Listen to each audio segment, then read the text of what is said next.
right, welcome. Here we are, episode 4. So we are having fun talking about the refuge.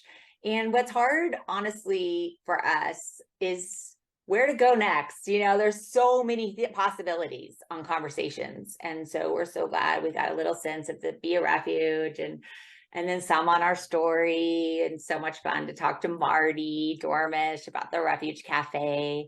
And so today we're just going to kind of go back to just a little bit of some of foundational things about the refuge and a question that comes up all the time.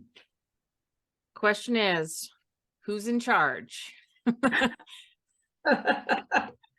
Who's in charge of this place? And I think one of the interesting things about the refuge, if you go to our website, refugeonline.org, right?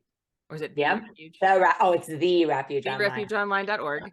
And look for our staff page. There isn't one. And I was thinking about how interesting that is with, I've worked for different nonprofits and organizations over the years, and that's never been a thing where an organization or a church doesn't have a staff page. And I think that that is a testament to our weird structure.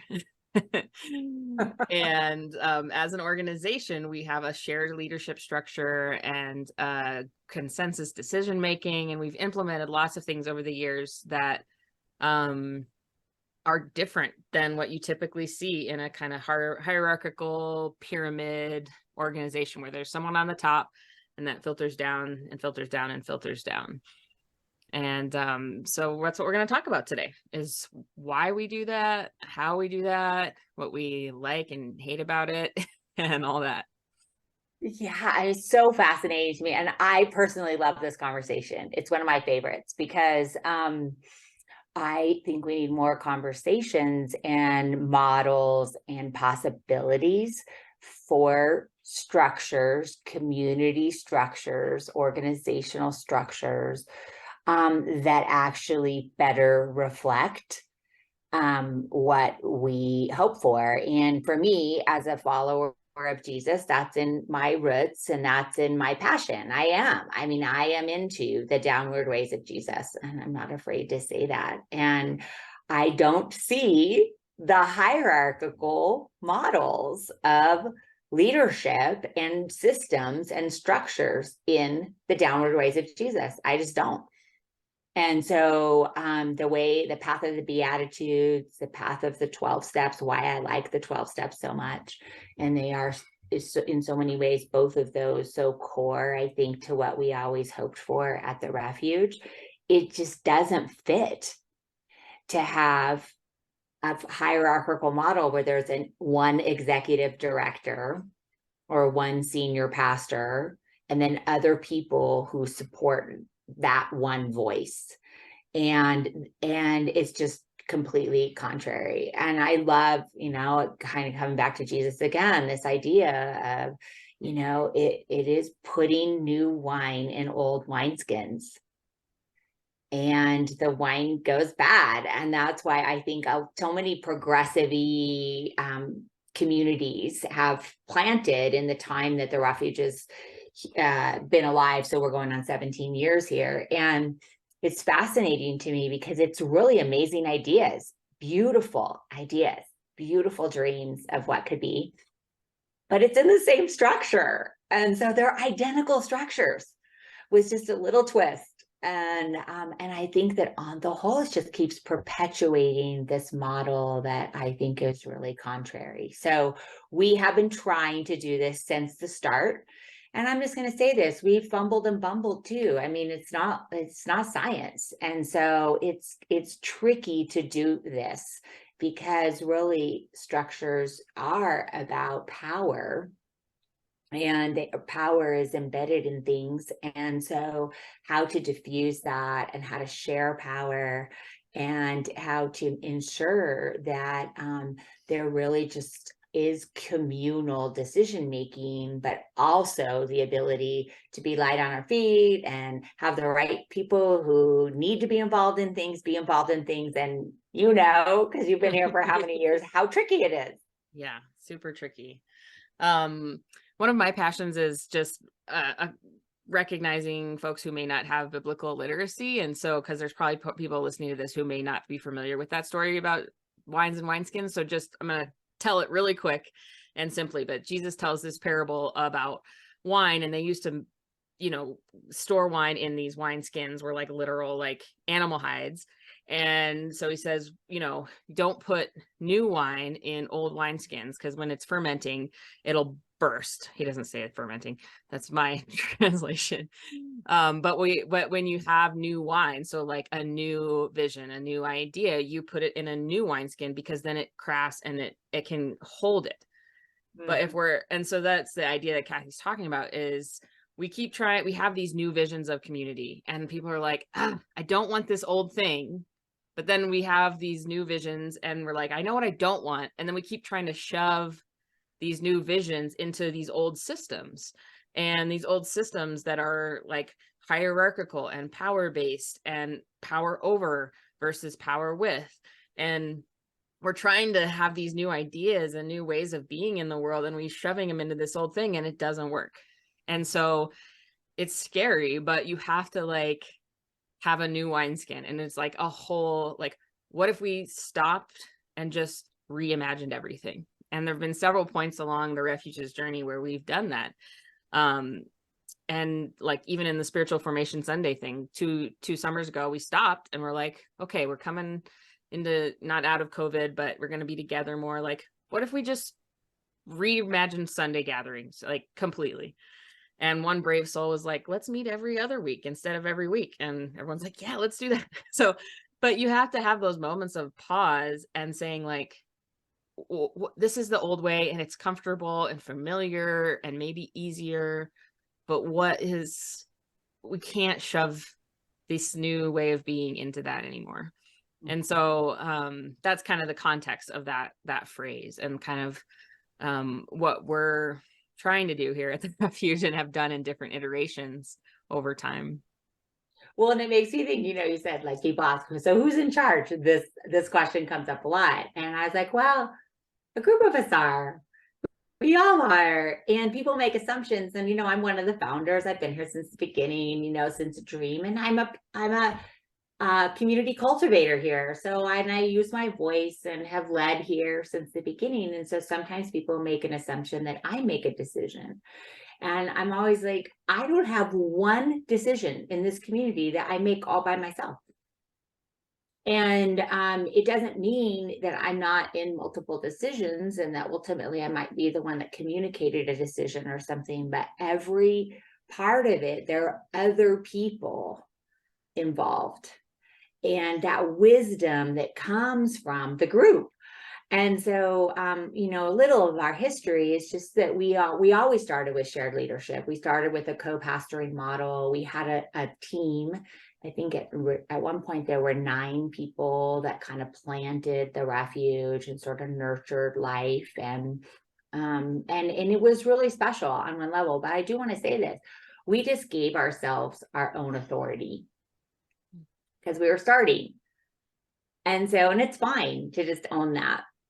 But when people struggle with authority, it's like, wait a second, who gave you that authority? And people have old baggage, because it's like people are used to sort of their senior pastors. And actually in the start of the Refuge, it's really important to know that just in terms of women even being pastors, what is a foreign concept for a lot of people. And so there are things about equality and assuming that I was the associate pastor to the male pastor who I planted with, and we were co-pastoring. There's just like an automatic assumption based on those old structures. And then there were even inside of us of like question about, we can talk more about this as Be a Refuge goes on, because there's a lot of things about equity and assumptions. And so then, is it biblical for a woman to be a lead pastor? She can be this kind of pastor. And that was like even within our core, like from the beginning. But what's cool is we wrestled with it. And so that group led for a long time. And then over time, we kind of evolved into, we had a ministry team that sort of did different parts of Refuge life. And then there was sort of like people who did stuff, and then people who started it and were kind of doing more of the day-to-day the day-to-day. Then we formed one of my favorite things that I want to say was the guidance group. And this group that was available. Anybody could be on it and serve, and basically offered perspective and guidance to the life of the community. But what was fascinating about it is it didn't have any kind of decision-making authority. And so we didn't know all the way, like, how truly are decisions made here. And what I love is that, and you're part of this story, is that in 2016, we did a whole re-dreaming, and it was called Dreaming for the Next 10 Years team, a transition team that really wrestled with structure. That it's not that all those times before weren't really good, because we were embodying shared leadership in a significant way, and so many voices and perspectives and all that. But what wasn't really clear, and healthy systems kind of need that, is how decisions are made and how input is given. And so we grew into, through listening to the community, forming the 3 current teams that are our new wineskins.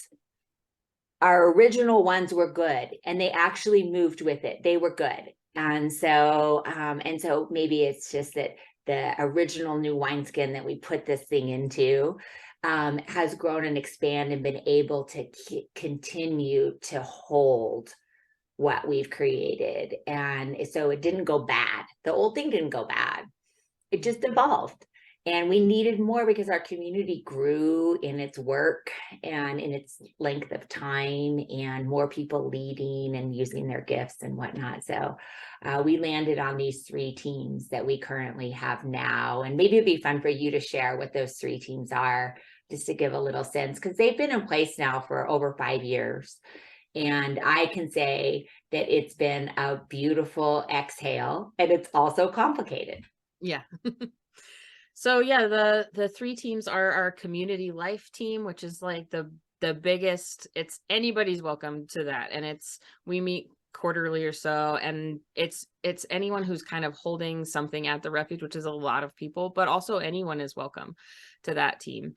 And we meet and we share, and that's a first step in some of the decision making. It's like if we're making a big organizational shift, like we changed our tagline last year, and that went out for approval to the community life team. And so because that's kind of like who we are in the world. And then we have our SAS team, not because we're sassy, although most of us are, serve and sustain team. Yeah, everybody on that team. Everybody on that team's a little sassy. A serve and sustain team, and that's a group of folks who are the main kind of decision-making body in the refuge. And that doesn't mean we generate things to decide on. It's things that need shifting, or we have things that come up.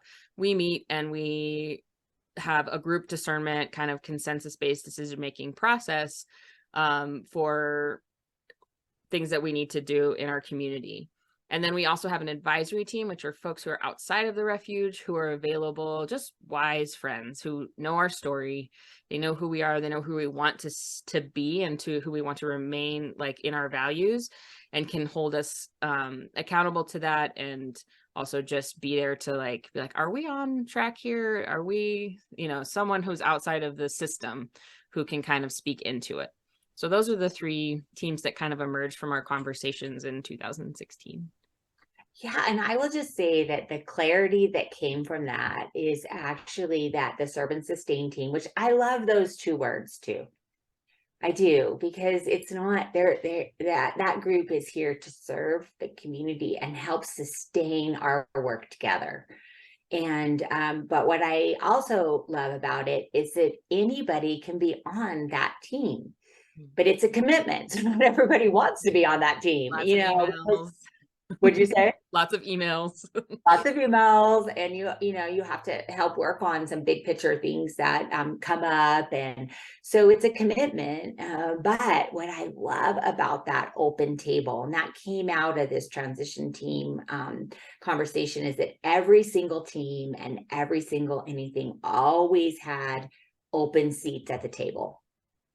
They were round, so that's important, so that everyone's voice is equal on it.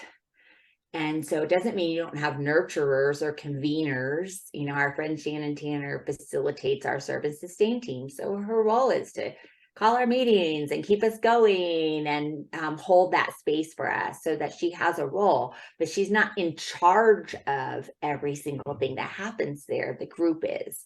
And so the round table, where there's a diffusion of power and there's an equity that's come sitting around, there's not a head of the table. And then the other piece is that because there's 7 people, we've had 6 to 7 because sometimes someone's moved or stepped off, but right now we have 7 again, which is a really nice number. Is that the rest of the community can kind of rest a little bit because it's 7 people. It's pretty representative. It's not exactly, there's some, diversity things that can continue to be strengthened in that department, but it's not all one kind of person. It's not all one age. It's not one belief. It's like, it's got some breadth to it and some depth to it. And so there is like a little bit of I don't have to worry about an abuse of power in the same way, because there are 7 people who are actually just doing this because they love the community and want to serve and sustain it. And that if someone wanted to contribute, they could walk through that process. It's a pretty simple process to serve that in that capacity, and that there's a fluidity. It's not they're not terms. And, those are just some things that make it kind of unique. But I think the wisdom of the team is that when you have 7 people, you really think through things in a different way than if you only have a couple people. That was more our case before. Like, we were just kind of blind to certain things. As much input as we could get, you still are limited in your ability to really see everything because you're so close to it. And this kind of like opens up more space and more wisdom and more challenge. Honestly, Yeah. You're challenging questions that can be kind of irritating. Left on my own, I'll just go boom, boom, boom. And so the service sustain team like really helps us slow down. Yeah, and I think that's the part that most people who don't like these type of flat structures, their main critique, well, there's lots of critiques, but one of the main critiques is just that it's pretty inefficient. Like when you have a pyramid and one decider or a couple of people deciding everything and telling you what to do, that's a very efficient system. And it doesn't give voice to people who are at the bottom at all. And there's not a lot of generally feedback loops so that people who are at the bottom hear anybody at the top hears what they think or care about. But it's efficient. And so our system is not efficient, but it's worth it. And I think that slowing down process of making decisions, and like there's certain things, like we're not talking about like, should we get like different coffee makers? There actually is a team for some of that stuff, but as far as like smaller things, but like for big things and even medium things, like there's no harm in hearing voices and slowing down those processes of really being willing to hear different perspectives. And that's part of that, like balancing and shifting power. And when anybody can have a say and a voice, super inefficient, but it's what Kathy was saying about this like Jesus kingdom way of I've no longer called you. There's a story where he like washes his disciples' feet and they're like, dude, like you're supposed to be the leader. And he's like, no, you're not my servants, you're my friends. Yeah. And like that's like what we're trying to do at the Refuge in whatever ways we can, is this like shifting to power with. And that's one small way of like, you're welcome at the table. If you want to get all these emails and have these conversations, your voice is welcome. And even though it's inefficient, it's really beautiful, and it's living into our values more.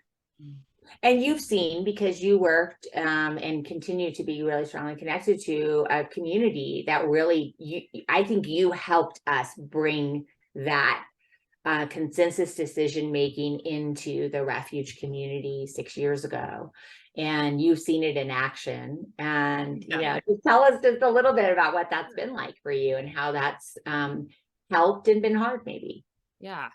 So I worked with and I still am an advisor to the leadership team of an organization called Servants, and it used to be called Servants to Asia's Urban Poor. And I lived in a slum in Calcutta for a few years and then came back and did staff care for the servant staff. And so I've been involved since 2007 and been walking with this organization for quite a long time. And they have that flat structure. And it's international as well. It's not very big, but it's international and flat. And so you can imagine like lots of complicated inefficiencies there, but also so much beauty. And I remember still when I moved to Calcutta, we hosted the international meeting and it was like 20 people. And we were having these meetings where everybody's voice mattered. And so all the different teams, like we send out all the decision points for the whole organization to the teams and the sending teams and the field teams. And everyone discusses and sends back their feedback. And then this group once a year meets of just not leaders, but one representative from each team met and talked about all that and then made decisions on behalf of the teams and their feedback. And I remember it was my first, I'd only been there like less than a year, and we hosted it in Calcutta. And I'm sitting in this circle with people who've been like doing this, living it, like this family that lived in a slum for 20 years with their family. And I think there were 3 authors who are our elders that were there, which was a lot of talking. But they were all like notable people in their countries in these spaces. And we were going around the circle talking about something. And I remember everyone's like, somebody stopped and they're like, what do you think, Joe? And I'm used to, at this point, I don't think I was 25.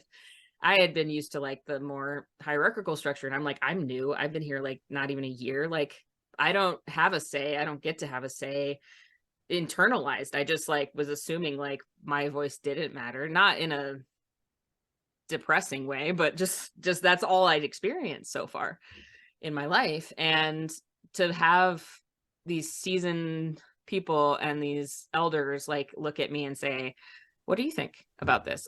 It was just really moving and like, oh wow, this isn't just talk. They actually care about what I have to say, and my voice has equal weight in this conversation, even though I'm a newbie to someone who's been doing this for 20 years. That's wild. And so operating in that system for so many years, it's really shaped who I am. And I really value that, even though I can see the value of more efficient structure sometimes. But for me, in the downward ways of Jesus, it makes total sense that anybody's voice matters. Everybody's voice matters.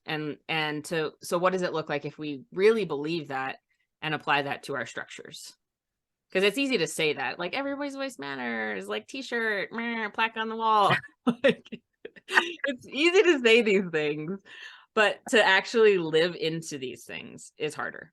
And like, what would it look like if all of the people who say your voice matters lived into that and created spaces at the table for all the voices, and not just space, but like influence for the people who don't have power? This world would look a lot different. Yes, it would. And that is the magic for me. I mean, watching us evolve, and this was true from the very beginning. Is that people have been leading here from the beginning that would basically never, ever lead because of demographics, education, beliefs, physical and emotional challenges. I mean, so many things, because they didn't fit into what a lot of the old wineskins are, and that is a certain kind of person who behaves a certain way, who believes a certain way, who earns a certain amount of money or articulates things a certain professional way is the leader or invited onto teams. And early on, I just want to say this came up because we came out of a big community, and someone gave us some advice, and they're like, this is really harsh language, but I'm going to say it. And it was horrible. I'm just going to give you a warning. And they said, well, I have some advice for you. And this is the other co-pastor we started together. And like, I have some advice for you. You just need to find some studs and put them around you and tell them to cut their sails to the old thing or the other old thing and come here. And that's how you'll build. And we were like, what? are you talking about? And we said, just so you know, that's not something we're going to do because we know what it means. And I remember this to my friend Bill Ekdahl, and he died in 2020. And he was my dear, dear, dear friend who lived in poverty and hard and so much trauma in his life. And he was part of the Refuge from the very beginning. And he helped us set up chairs. And he was part of the Refuge when he died, coming by and connecting at the Refuge Cafe. And we're like, there's no room when you have language like that for quote unquote powerful in the world's eyes people will not see the value that Bill brought to the Refuge. And so I remember this, and this does kind of make me want to cry. We were like, yeah, no, we're not doing that. However, the cost to not doing that is that we never have had a lot of money. We've never had that thing that old wineskins can do, because power does begot power, like it so people who like powerful things or powery like powerful things. And so they contribute to things that match their measures. And our measures have always been centered on people and basic human dignity and relationship. And so, like, this is where it's a mashup, of everything. It's not just these leadership structures or organizational structures, community life structures. It's really about something really deeper, because it's evident in all the places in the Refuge. And it also has made it where some people don't want to be part because it's messier. You hear from more people. You're not as comfortable because it's not as predictable. And you just have a diversity of everything. And that thing is rattling to people who are used to certain leaders who talk their language and speak right to their soul, in every single way. And then that's the only voice that you hear. And when it's diffused like this, it can be kind of confusing for people, and it is messier. But it's so, just like that example you just gave of you and your story, makes me so excited that someone knew that you, 25 years old, had a contribution to make that would help form and shape servants. And that's amazing. Yeah. Well, and what if, I just think of like the what ifs of like, if, these huge organizations, small organizations, like if the input of the people on the ground actually could shape, and it often can't. And it's just beautiful to think about it. What you just said reminded me, I was thinking, what if we could say, if you have a non-hierarchical structure or a shared leadership model, I guarantee this will happen. So like we could guarantee you'll lose funding. So like positive and negative. So let's play that game. No money. I guarantee you will have no money. I guarantee you it will be more frustrating to make decisions. Yes. I guarantee you that people will be like, what? People will be confused. And try to convince you to not do it this way. Yes, they're like, if you would just, Get your studs. Yeah. You know what? I can say it's a positive guarantee that you will not feel a dissonance in your soul about the difference in culture, contemporary culture, Christian culture. Honestly, it's all merged together. Most traditional Christian culture, modern Christian culture that's really aligned with ascent. So the guarantee is like, you'll go, oh my gosh, this is like the way it could be. Yeah. And that even if it's frustrating, you're kind of like, I know it's right. And maybe I shouldn't say guarantee, but on the whole, there is a resonance and it fits. And I think also a guarantee might be that you're amazed by what people can contribute. It's amazing. And that the wisdom in a circle of 7 people, of 35 for community life, if we have 6, I think, on our advisory team. And then just, we have teams within these teams, you know, so the different parts of community life have teams. You're like, oh my gosh, that is an incredible contribution. That comes from a natural place versus a title or a role or a paid position that people just apply for and do and then quit doing. It's more like a life together thing. And I'm really amazed at the wisdom there are in these kinds of structures and circles. Yeah, I love that. Yeah, I think guarantee's a little strong, but hedge your bets, or I'll be guaranteed that you'll be a little annoyed. Yeah, I mean, that one's pretty clear, because we can guarantee that. just because it is inefficient. Yeah. And I mean, I can say after being here for 17 years, like, it is sometimes frustrating. And I'm like a fast processor and a fast person, but I can say, just seeing our structure work, because this was just a great example. We had a new thing that we had an opportunity to fold into Refuge Community Life. We'll hear more about it, the Refuge Rainbow. And what was so beautiful about that story is that instead of, like, someone came to me to ask, and, you know, I wanted to say yes on the spot. I did. I was like, this would be perfect. But what I did is that we have a process, and we go to our team, the serve and sustain team, and then we'll put it there. And there was total resonance in the possibility, but that team asked good questions that needed to be asked. And my impulsivity, if it was just me, would not be healthy. It's not healthy.